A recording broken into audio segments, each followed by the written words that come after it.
यहाँ देवताओं और दैत्यों को एकत्र करके भगवान ने समुद्र मंथन की क्रिया की है। और ये कोई मटकी का मक्खन तो है नहीं कि जरा सा आपकी मथानी से मक्खन जो है निकल आए। ये समुद्र का मंथन है। और समुद्र जानते हो ना कितना विशाल विराट होता है, जिसकी सीमाएं ना दिखाई दे। वो समुद्र का मंथन हुआ। अब समुद्र का मंथन कैसे किया जाए? तो मदिराचल पर्वत की मथानी बनी है। अब मदिराचल पर्वत को टिकाने के लिए भी तो कोई आधार चाहिए। तो मेरे प्रभु स्वयं कच्छप बन करके प्रकट हुए हैं। बोले कच्छप भगवान की जय। कच्छप बन करके मदिराचल पर्वत को अपनी पीठ पर धारण किया है। वासुकी सर्प की रज्जू बनाई है मदिराचल पर्वत को चलाने के लिए। अब इधर देवता और असुर जो हैं उनके बीच में मंथन प्रारंभ हुआ है। और इस समुद्र मंथन में 14 अनमोल वस्तुएं निकली हैं। सबसे पहले इस समुद्र मंथन में से क्या निकला है? कोलाहल विष। जैसे ही विष बाहर निकला सब पीछे हट गए। देवता कहते हैं भैया हमें भी नहीं चाहिए, और दैत्य कहते हैं हमें भी नहीं चाहिए, पर निकला है तो कोई तो लेगा। तब ब्रह्मा जी ने कहा कि विष को साधने की सामर्थ्य तो भगवान शिव में ही है।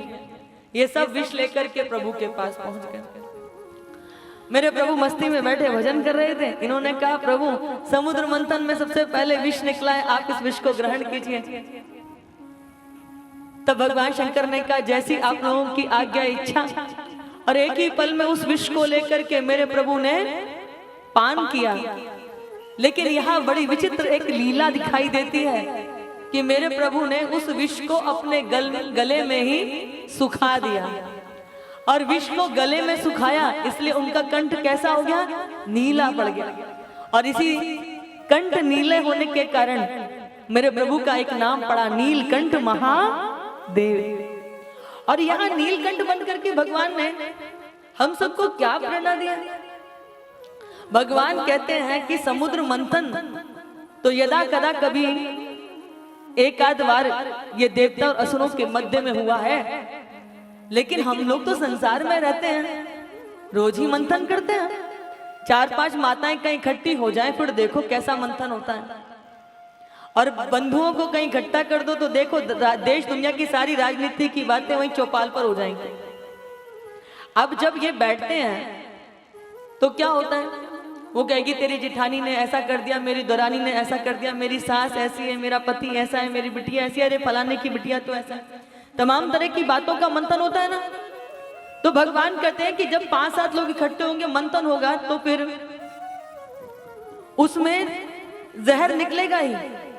तो जब जहर निकलेगा तो तुम मेरी तरह नीलकंठ बन जाना, उन बातों को गले में ही सुखा देना।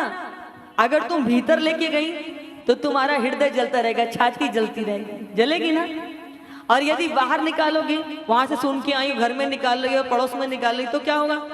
बाहर का वातावरण दूषित हो जाएगा। इसलिए नीलकंठ बनकर के गले में सुखा दो, ना छाती को जलाओ, ना बाहर के वातावरण को विषाक्त करो, मेरी तरह नीलकंठ बन जाओ। ये भगवान ने हमको प्रेरणा दी।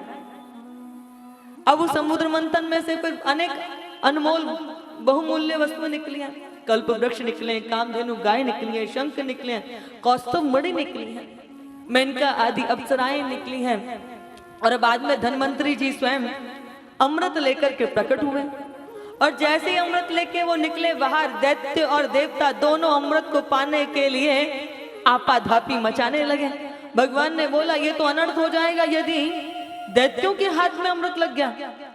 तब मेरे प्रभु ने क्या किया?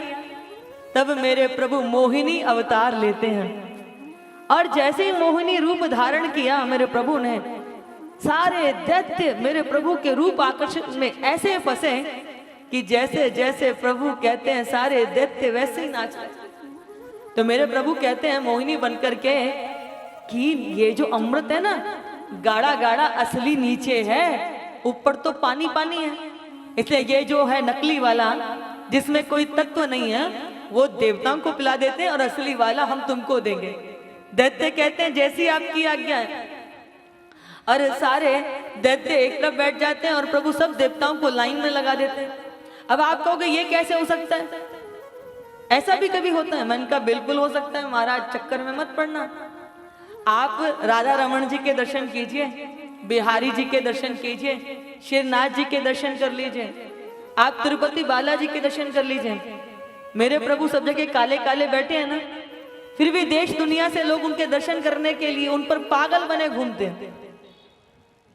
तो हमारे ब्रज के एक संत कहते हैं कि ये तो खैर मनाओ कि तुम लला नहीं, लली नहीं, तुम लला हो। यदि तुम लली होते तो गले कट जाते करोड़ों के।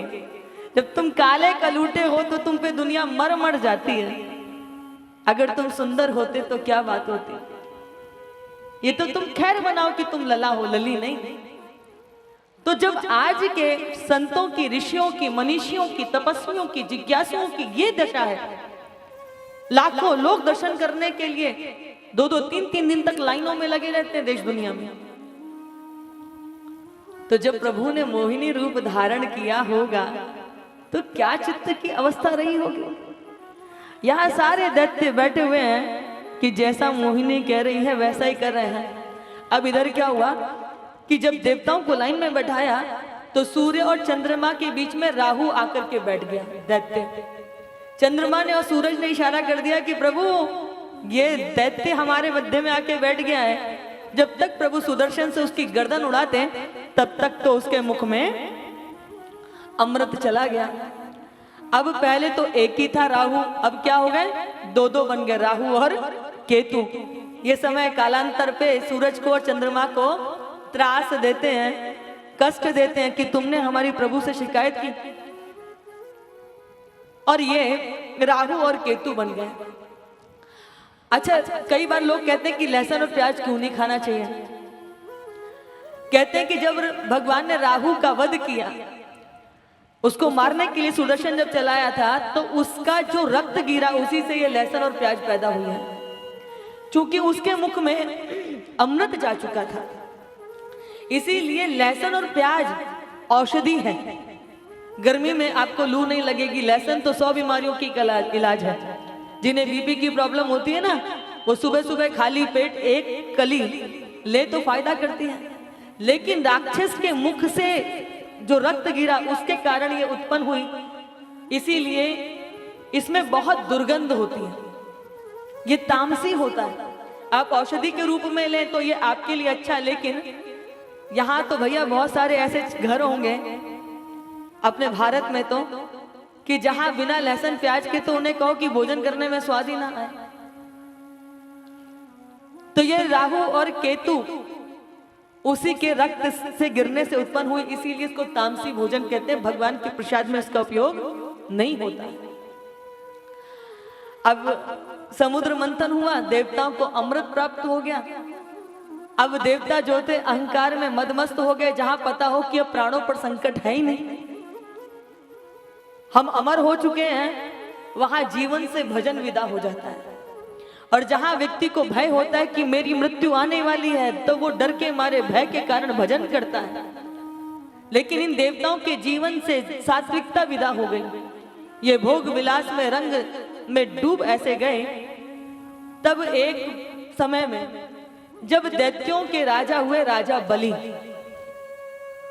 राजा बलि ने अपने गुरुदेव शुक्राचार्य जी से कहा कि गुरुदेव, ये सत्य है कि देवताओं ने अमृत पी लिया, उनकी मृत्यु संभव नहीं है, परंतु क्या उनकी पराजय भी संभव नहीं है? तब शुक्राचार्य जी ने कहा कि जिस व्यक्ति के जीवन में गौ सेवा होती है, माता पिता की सेवा होती है, और जहां गुरु आज्ञा को शिरोधार्य किया जाता है, ऐसे व्यक्ति को कोई परास्त नहीं कर सकता।